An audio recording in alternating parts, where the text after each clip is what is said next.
രാവിലെ പിന്നെ KSRTC പറഞ്ഞു 3 പേര് 4 പേര് മരിച്ചു ഒക്കെ. ഇപ്പോൾ ശ്രദ്ധ കുറവുകൊണ്ട് മാത്രമായിട്ട് പറ്റില്ല, അല്ലാതെ. അപ്പോൾ സുഹൃത്തുക്കളെ, ചായ കുടിക്കാട്ടോ. ഇനി ഒരു 15 മിനിറ്റ് നേരത്തെ ഓട്ടം കൂടി ഉണ്ട്.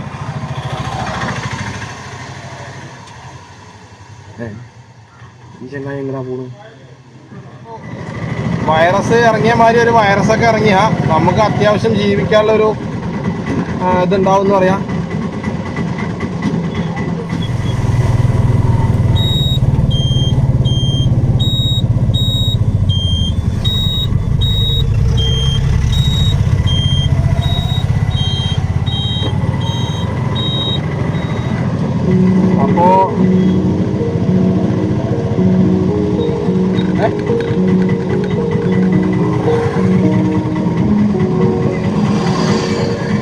അപ്പോൾ പിന്നെ തണ്ണീർപ്പന്തല്. അപ്പോൾ സുഹൃത്തുക്കളെ, നമസ്കാരമുണ്ട്. അപ്പോൾ രാവിലെ 6:30 മണിക്ക് തുടങ്ങിയ ഓട്ടാട്ടോ. 6:30 മണിക്ക് തുടങ്ങിയിട്ട് ഇപ്പോഴും നിൽക്കാതെ ഓടിക്കൊണ്ടിരിക്കുകയാണ്. അപ്പോൾ അത്രയ്ക്ക് നല്ലൊരു കൈനീട്ടാണ് ഇന്ന് കിട്ടിയതെന്നാണ് അതിൻ്റെ അർത്ഥം.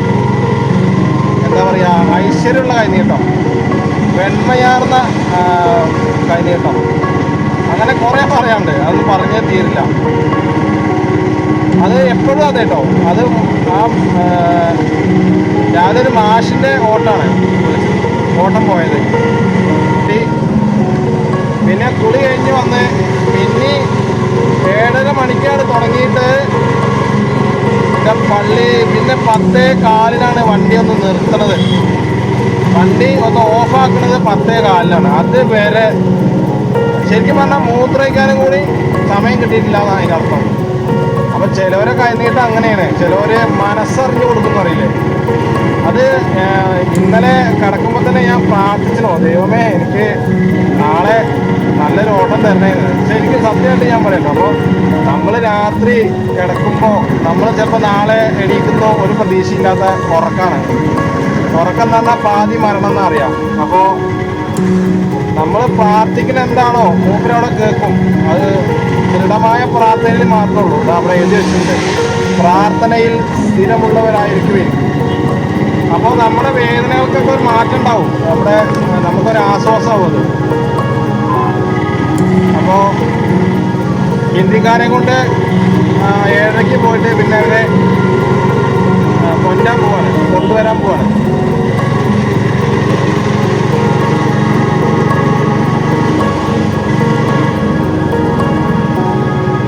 പിന്നെ വേറൊന്ന് പറയട്ടെ, നിങ്ങൾക്ക് ഡ്രൈവിങ്ങിൽ എക്സ്പീരിയൻസ് ഉണ്ടെങ്കിൽ നിങ്ങൾക്ക് എങ്ങനെ വേണമെങ്കിലും പോവാം. അത് മറ്റുള്ളവർക്ക് ഒരു ദോഷമായിട്ട് വരില്ല, ഒരിക്കലും വരില്ല. അപ്പോൾ പിന്നെ വലിയ വാഹനങ്ങളെ നിങ്ങൾ ബഹുമാനിക്കണം. ഇല്ലെങ്കിൽ എന്താ വെച്ച് കഴിഞ്ഞാൽ പണി കിട്ടും, അത്രയും ഉള്ളൂ, അല്ലാതെ പറഞ്ഞില്ല. അപ്പോൾ നമുക്ക് ഇടത് വശത്തേക്കാണ് പോകുന്നത്. ഇത് തണ്ണീർപ്പന്തൽ എന്ന് പറയും. ഞാൻ ഇതിന് മുന്നേ കാണിച്ചിട്ടുണ്ടായിരുന്നു ഈ സ്ഥലങ്ങളൊക്കെ. ഈ വഴി വന്നിട്ടുണ്ടോ എന്ന് ചെറിയ സംശയമുണ്ട്. അപ്പോൾ പിന്നെ നമുക്ക് നമ്മുടെ ഈ റോഡിലൊക്കെ മൊത്തം അപകടങ്ങളാണ്. രാവിലെ പിന്നെ KSRTC പറഞ്ഞു 3 പേര് 4 പേര് മരിച്ചു ഒക്കെ. ഇപ്പോൾ ശ്രദ്ധ കുറവുകൊണ്ട് മാത്രമായിട്ട് പറ്റില്ല, അല്ലാതെ അങ്ങനെ വരാൻ സാധിച്ചില്ല. അപ്പോൾ ഡ്രൈവർ പറയുന്നു ബ്രേക്ക് നഷ്ടപ്പെട്ടു. ഞാൻ അലറി വിളിച്ചു, പിന്നെ ആരും ശ്രദ്ധിച്ചില്ല. ശരിയാണ്, ബ്രേക്ക് നഷ്ടപ്പെട്ട വണ്ടീനെ ആരും ശ്രദ്ധിക്കാൻ. കാരണം ആ വണ്ടിയിൽ പുറത്തുള്ള ആൾക്കാരെ വിചാരം എന്താ അറിയോ, ആ വണ്ടിക്ക് ഒരു കുഴപ്പമുണ്ടാവില്ല എന്ന്. പിന്നെ മറിഞ്ഞു കഴിയുമ്പോഴല്ലേ അപകടം ഉണ്ടായി, ഇല്ല അപകട മേഖലയാണ് എന്നൊക്കെ അറിയാൻ സാധിക്കുള്ളൂ. അത് പിന്നെ ഒന്നാമത്തെ എന്താ അറിയോ, KSRTCനെ പറഞ്ഞിട്ട് കുറ്റം പറഞ്ഞിട്ടും കാര്യമില്ല, നല്ലത് പറഞ്ഞിട്ടും കാര്യമില്ല. മലയാളക്കരയിലെ ഏറ്റവും നല്ലൊരു വണ്ടി ഉണ്ടെങ്കിൽ അത് KSRTC തന്നെ ഉണ്ടാവുള്ളൂ എന്നാണ് എൻ്റെ അഭിപ്രായം. പക്ഷേ അതിൽ ഒന്നാമത് വൃത്തിയില്ലായ്മ, അതേപോലെ പിന്നെ വൃത്തിയില്ലായ്മയുണ്ട്. പിന്നെ അവര് വണ്ടിയുടെ കാര്യങ്ങളൊന്നും നോക്കില്ല. ഒക്കെ അതിന്റെ ആൾക്കാര് പൈസ കക്കാണ്. കള്ളന്മാര് KSRTC തന്നെയാണ് മൊത്തം കക്കണ ആൾക്കാരാണ്. അല്ലെങ്കിൽ ഇപ്പൊ ആ വണ്ടി ഇപ്പൊ എത്ര കണ്ടീഷൻ ആക്കിയെടുക്കാം. ഇത് പിന്നെ ഇന്നത്തെ 3 ദിവസം മുന്നേ ഒരു വാർത്ത ഉണ്ടായിരുന്നു. KSRTC വൺ കളക്ഷൻ റെക്കോർഡുകളിലേക്ക്. അപ്പൊ അന്ന് ചിലപ്പോ ആ ചങ്ങായി ലീവാവും, പൈസ വെക്കണ ആള്. അന്ന് ചിലപ്പോ വൻ റെക്കോർഡ് വന്നിട്ടുണ്ടാവും. അത് സ്ഥിരമായിട്ട് കക്കാൻ പാടില്ലല്ലോ. അങ്ങനെയുണ്ട്. സ്ഥിരമായിട്ട് കക്കുമ്പോ ആൾക്കാരറിയില്ലേ. അപ്പൊ ഒരു ദിവസം ഗ്യാപ്പ് കൊടുത്തു. അതാണ് അന്നത്തെ ആ റെക്കോർഡ് കളക്ഷൻ എന്നുള്ളത് വന്നത്. ദൂരത്തിൽ പോണ വണ്ടികൾ, ലോങ് ട്രിപ്പ് പോണ വണ്ടികളുടെ KSRTCയുടെ കണ്ടീഷനൊക്കെ ഒന്ന് ശരിക്കും യാത്രക്കാരും പരിശോധിക്കേണ്ടതാണ്. നിങ്ങളുടെ ജീവൻ കൊണ്ടല്ലേ പോണത്. അതിപ്പോൾ ഞാനിപ്പോൾ എൻ്റെ വണ്ടി കയറുകയാണെങ്കിലും വേറൊരു വണ്ടി കയറുകയാണെങ്കിലും പെർഫെക്ഷൻ ആവണം ആദ്യം. നമുക്ക് എന്തിനൊരു പെർഫെക്ഷൻ വേണമല്ലോ. ഇതൊന്നുമില്ലാതെ അങ്ങോട്ട് കയറിപ്പോയാൽ അപ്പം അങ്ങനെയൊക്കെ ഉണ്ടാവും എന്ന് പറയാം. ഇത് ഒരു കുറ്റം പറച്ചിലല്ല കേട്ടോ, കുറ്റപ്പെടുത്തലല്ല. ഇതൊരു യാഥാർത്ഥ്യമാണ്. കാരണം ചെറിയൊരു യാഥാർത്ഥ്യം, എനിക്കറിയുന്ന അത്ര യാഥാർത്ഥ്യം.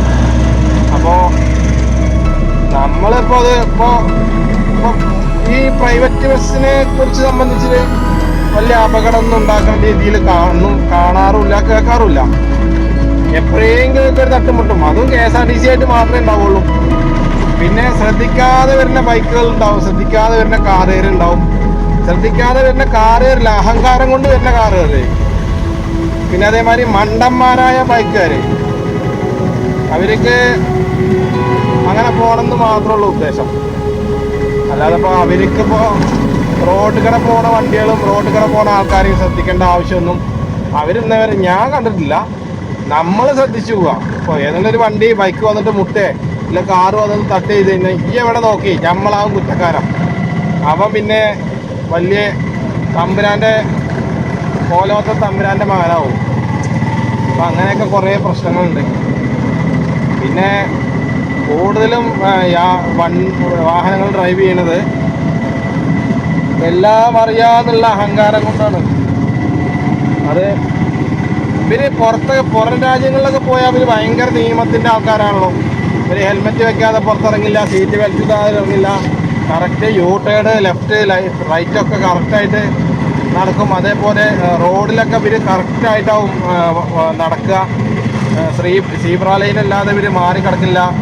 അങ്ങനെയൊക്കെ പിന്നെ ഒരുപാട് നല്ല കാര്യങ്ങൾ ചെയ്യുന്നുണ്ട്. അത് പുറത്ത് പോയി കഴിഞ്ഞാൽ കാരണം എന്താ അറിയോ, അവിടുത്തെ നിയമത്തെ ഇവർ പേടിക്കുന്നുണ്ട്. ഇവിടെ എന്താ വെച്ച് കഴിഞ്ഞാൽ തന്തി.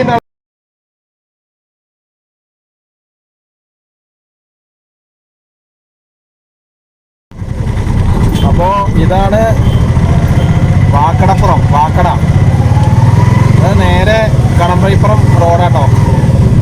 അപ്പോൾ അവിടെ ഒരു സ്കൂളിൻ്റെ ബോർഡ് കണ്ടില്ലേ, അത് നേരെ ഏലമ്പിലാശ്ശേരി വന്ന സ്ഥലത്തേക്കെത്തും. അപ്പോൾ നമുക്ക് ഇങ്ങനെ ഇടത്തോട്ടാണ് പോകേണ്ടത്.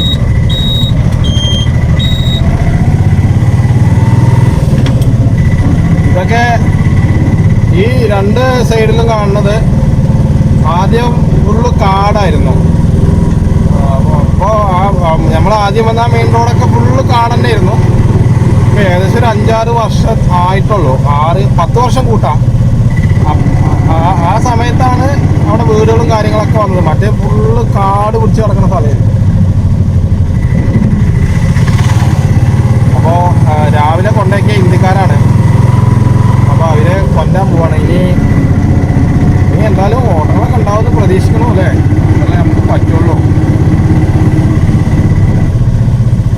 പ്രതീക്ഷകളല്ലേ ഏറ്റവും വലുത്. ഇപ്പോൾ എല്ലായിടത്തും വീടുകൾ നിറഞ്ഞിരിക്കണം. എവിടെ നോക്കിയാലും വീട് വീട് വീട്. കാരണം നമ്മുടെ ജനസംഖ്യ കൂടിക്കൊണ്ടേയിരിക്കണം. അപ്പോൾ ഒരു വൈറസ് ഇറങ്ങിയ മാതിരി ഒരു വൈറസൊക്കെ ഇറങ്ങിയാൽ നമുക്ക് അത്യാവശ്യം ജീവിക്കാനുള്ളൊരു ഇതുണ്ടാവും പറയാം. ഹലോ, ഇത് ചെറിയൊരു കോളനിയാണ്.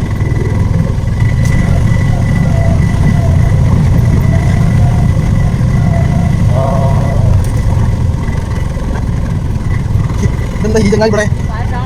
അപ്പോൾ ഇത് കരിമ്പുഴ പഞ്ചായത്തിലാണ് ഇപ്പോൾ ഉള്ളത്. കരിമ്പുഴ പഞ്ചായത്തിലാണ് വാക്കടപ്പുറം എന്ന് പറഞ്ഞ സ്ഥലം.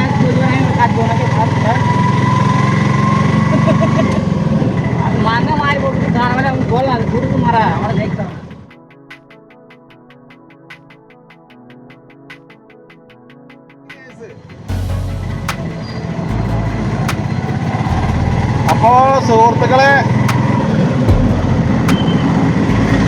എന്താ അല്ലേ നമ്മുടെ നഗരം എന്തത് കുറേ കസേര കയറി വരുന്ന തന്നെ. ഇപ്പോൾ പഴയ മാർക്കറ്റിലാണ് പിന്നെ ഏറ്റവും കൂടുതൽ എന്താ പറയുക ബിസിനസ് നടക്കുന്നത്. പഴയ മാർക്കറ്റാണ്. സെക്കൻഡ് ഹാൻഡ് ഫ്രഷിലിപ്പോൾ ആർക്കും വേണ്ട. അതായത് പഴയ മാർക്കറ്റും ഫ്രഷ് സാധനങ്ങളും തമ്മിൽ എന്താ വ്യത്യാസം? പഴയ മാർക്കറ്റ് പറയുമ്പോൾ ഫ്രഷ് ആയിട്ടാണ് പിന്നെ പഴയ മാർക്കറ്റ് ആവുക. അതായത് ഒരു തവണ ഉപയോഗം കഴിഞ്ഞാൽ പിന്നെ സെക്കൻഡ് ഹാൻഡ് ആണ്. അപ്പോൾ സെക്കൻഡ് ഹാൻഡിൽ നല്ല എക്സ്പീരിയൻസ് ഉണ്ടാവും. നമുക്ക് എക്സ്പീരിയൻസ് ആയിട്ട് നമുക്ക് അതിൽ എല്ലാം വർക്ക് ചെയ്യാം, എല്ലാ കാര്യങ്ങളും പഠിക്കാം.